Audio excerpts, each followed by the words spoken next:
Martin Brossman, and he has a great book, and it's funny because he brought me one that was autographed today, and I'm like, I already own it, I paid for this. Well, come on up, Martin, and tell them what you know.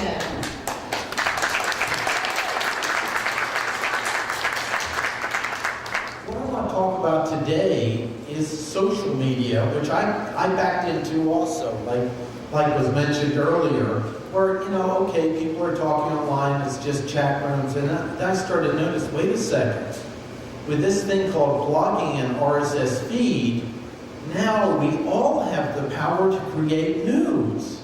And then YouTube shows up. And then, of course, Google buys it, so, now we're paying attention to it more. And then I realized we all now have the power as small businesses to build news, but we also have the power to generate noise.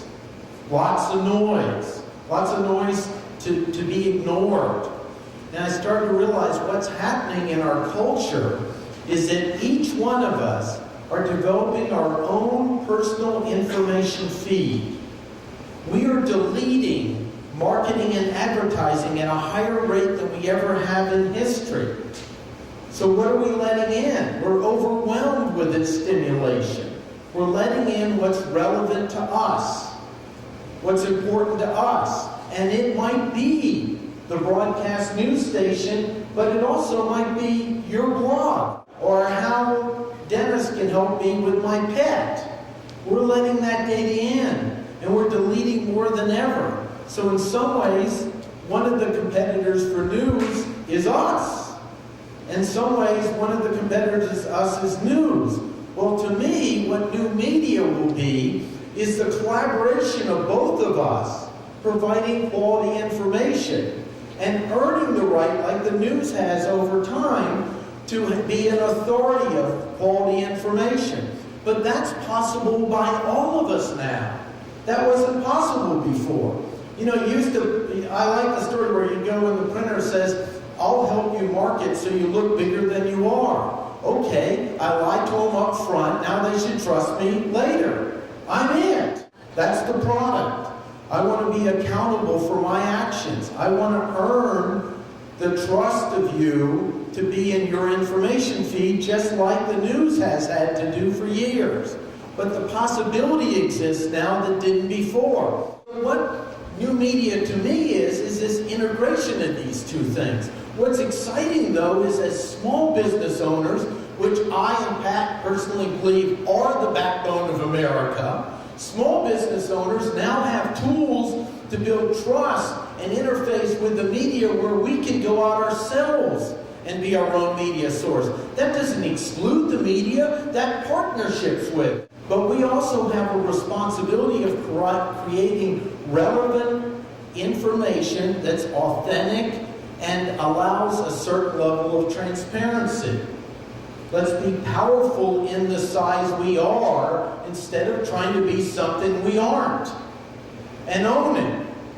And that's where the power is. If you listen to the news, that's what they want.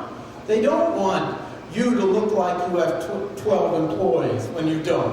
What they want is some great story about your speaking or coaching program. And another thing is quality news. We all can broadcast news, right? Anyone text in this room today or tweeted or anything? Oh, come on, admit it. There we go, that's better, right? And wasn't it requested of us? We're all sources of news, but we have a personal responsibility with this. Are we going to have something of integrity and quality or not?